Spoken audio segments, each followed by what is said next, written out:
Mbak Febi, sekarang aku mau ngobrolin soal bukunya ya, bukan Perawan Maria ini. Pertama kali mulai nulis bulan apa tuh? Bulan Ramadan tahun 2016. Berarti kira-kira setahun ya proses nulisnya? Setahun sampai akhir di tangan pembaca. Dapat inspirasinya dari mana nih Mbak? Ini kan judulnya aneh-aneh nih ya. Itu adalah pertanyaan yang paling susah ya, enggak deh. Ada babi mu'alaf, ada yang paling aku suka tuh yang tentang yang pertanyaan di liang kubur itu, pertanyaan malaikat. Kenapa kamu bisa dapat inspirasi tiba-tiba Munkar Nakir tuh nanya dalam bahasa Sunda, terus bahasa Dayak gitu? Sebetulnya gini, segala sesuatu itu generally ya, itu memang didapatnya dari pengalaman hidup sebagai muslim di Indonesia. Itu sih sebetulnya. Jadi ini living Islam gitu, bagaimana menghidupi Islam dalam kehidupan sehari-hari. Karena ya aku tumbuh di keluarga muslim gitu ya, dan memang punya tradisi panjang juga dalam aktivitas sebagai, maksudnya aku juga pernah terlibat di organisasi muslim, kemudian pernah mewakili Indonesia di Muslim Exchange Program, Australia Indonesia Institute gitu. Jadi memang aku dekat sekali lah dengan Islam, sebetulnya tidak pernah lepas dari aktivitas-aktivitas Islam. Nah, hal-hal seperti itu sebetulnya hidup di Indonesia, menghayati Islam Indonesia itu yang kemudian membawa, katakanlah mendatangkan inspirasi lah untuk buku-buku ini. Tadi cerpen mana yang disukain? Yang malaikat. Pertanyaan malaikat. Kenapa Kania senang cerpen itu? Twistnya menarik banget sih. Maksudnya nggak nyangka kalau orang bisa kepikiran bahwa Munkar Nakir tuh doesn't actually speak Arabic. Dia nggak bakal ngomong bahasa Arab loh. Dia mungkin aja ngomong bahasa lain gitu. Dan yang lebih menariknya lagi sebenarnya pertanyaan setelah itu gitu. Gimana dia ternyata malah nanya selama di dunia, lu peduli gak sih sama orang sekitar lu? Kayak it's so good gitu. Makanya aku nanya inspirasinya dari mana. Ada cerpen lain nggak yang menurutmu menarik? Poligami dengan peri kali ya. Karena mungkin nyangkut ke isu-isu perempuan gitu. Kayaknya kenapa Mbak Febi menggambarkan suaminya di situ malah nggak mau poligami?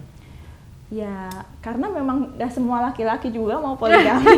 Emangnya gampang nih poligami, belum tentu juga. Maksudnya ya kalau saya tanya laki-laki rata-rata ya mau, tapi kan tanggung jawabnya kan sebetulnya besar juga. Misalnya gitu, kalau kita betul-betul mempelajari doktrin Islamnya ya, ayatnya itu kan sebetulnya harus berlaku adil, dan itu adalah suatu keharusan gitu. Jadi laki-laki yang memang mempelajari doktrin itu dengan seksama sebetulnya ya mau sih mau, tapi ya ngeri juga tanggung jawabnya gitu. Jadi laki-laki seperti itu antara lain yang di tokoh dalam Poligami dengan Peri itu. Dia kan kayak digambarinnya justru jadi laki-laki yang sangat mencintai istrinya, terus ketika istrinya nyuruh suaminya mau poligami malah dia gak mau, malah kok lu minta gue poligami sih gitu ya. Kalau yang pertanyaan malaikat itu kan memang ya banyak orang yang menganggap ya itu pasti pertanyaan dalam bahasa Arab gitu. Padahal kan sebetulnya kata siapa sih? Ya nggak? Emang udah pernah ada yang masuk kubur terus balik lagi dan bilang bener lo pakai bahasa Arab? Kan belum pernah juga gitu lah. Jadi emang terinspirasi dari diri sendiri juga mungkin questioning gitu ya. Kayaknya gimana kalau kayak gini gitu ya. Karena itu kan fiksi kayak gitu yang menariknya. What if? Pertanyaan bagaimana jika begini, bagaimana jika begitu. Jadi membuka ruang-ruang imajinasi. Gitu. Terus aku mau nanya tentang cerpen lain nih, tentang tanda bekas sujud. Ini kan kayaknya trending banget ya sekarang, orang-orang tuh suka banget ada tanda bekas sujud di jidatnya ya. Kayak saya ketemu banyak banget orang kayak gitu-gitu di mana-mana, including bahkan mahasiswa. Jadi saya juga herannya gini, kok dia masih muda tapi udah cepet banget ada tandanya. Berarti nggak perlu berpuluh tahun sholat tuh udah bisa ada tandanya gitu, maksud dalam artian kayak gitu. Mbak Febi pernah kenal dengan orang-orang dengan tanda itu? Pernah. Bagaimana orang-orang kalau secara realitanya apa sih background, kenapa sih mereka memerlukan tanda itu, atau ada yang secara nggak sengaja? Saya nggak percaya deh. Saya gimana ya, biasanya sih kalau saya berteman gitu dengan orang yang ada tandanya gitu, biasanya sih saya juga nggak nanya sih, maksudnya mas kok ada tandanya itu dari mana dapetnya, saya juga nggak nanya gitu sih. Tapi enggak ya, Kalau teman-teman saya sih rata-rata baik-baik ya. Maksudnya ya mereka punya tanda bekas sujud dan memang mereka ya alhamdulillah kebetulan orangnya baik-baik sih. Dan gitu. memang soleh banget gitu. Maksudnya Iya Islam memang sekali. saya nggak tahu kalau soleh itu kan pengertiannya apakah secara ritual seperti apa, tapi maksudnya secara hablum minanas ya hubungan sama manusianya dia baik terhadap saya atau terhadap orang-orang yang saya lihat gitu. Jadi kayaknya baik-baik aja. Udah gitu. pernah ada temennya Mbak Feby yang punya tanda bekas sujud dan baca cerpen Mbak Feby? Nah itu nggak tahu ya udah belum ya. Saya pengen ngasih juga sih, saya pengen ngasih juga. Pengen tahu Atau komentarnya gitu ketika lo tuh diomongin dalam sebuah cerpen. Atau Kania bisa Tapi coba. dikasih Ada nggak temennya Kania? Oh iya. Oke, nanti coba aku tanyain ke temenku yang ada tanda bekas sujudnya. Aku kasih bukunya, aku minta komentarnya apakah dia offended atau enggak. Insya Allah enggak. Kalau ternyata offended, aku suruh ikutan pelatihan relaksasi Kalau beragama ya. offended, ya minta maaf sih aku cek gitu. Tapi ngobrol dulu karena sebetulnya ini bukan tentang tanda bekas sujudnya, tapi tentang apa yang dilakukan oleh orang di Mas dalam itu tokoh ya. ini. Siapa nama tokohnya? Gitu ya. Yang tukang penjaga itu nama security. Bukan security, ormas bukan. ya, dari ormas ya. Dari ormas. Kerjanya sweeping. Selama Kerjanya bulan Ramadan sweeping. sweepingin warung kayaknya kan. Iya, antara lain. Tandanya harus banyak supaya kelihatan soleh. Jangan terlalu banyak nanti ini apa namanya ketahuan ceritanya. Kan kita mau mengajak orang lebih banyak membaca. Oh, iya. Tapi aku pengen nanya Sure. satu hal. Waktu pertama kali Kania baca cerita ini, pengalamannya gimana? Maksudnya pas pertama kali buka gitu kan, terus pengen tahu apa sih pasti gitu. Nah, pengalamannya gimana pas pertama kali? Jadi kan kalau dari judulnya aja kan ya, aku sebenarnya pertama mikirnya mungkin ini cerpen, kumpulan cerpen yang nggak cuma dari tradisi Islam doang. Karena kalau dari judulnya ini orang bakal lebih sensitif, ini kayak Christian joke deh gitu, karena kayak perawan Maria gitu. Dalam Islam setauku disebutnya Maryam ya kan? Siti Maria Maryam. kan. Nah, jadi orang lebih kenal Maryam gitu. So when you mention Maria, kayaknya lebih ke Kristen gitu. Jadi aku pikir tadinya isinya bakal lebih campuran samawi gitu, kayak dari joke dari Kristen ada, joke dari Islam ada. Tapi ternyata pas aku buka, lihat judul-judulnya, oh ternyata lebih ke tradisi Islam gitu kan. Menarik sih pas aku baca-baca. Pertama aku nggak langsung dari baby ingin masuk Islam, karena jadi aku dapat bocoran. Aku dapat Oh. bocoran dari orang yang pernah datang ke salah satu acara di Salihara.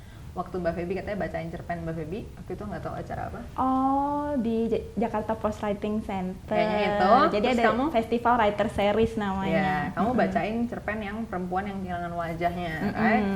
Aku langsung penasaran sama cerpen ini, soalnya katanya lucu banget. Jadi aku langsung baca.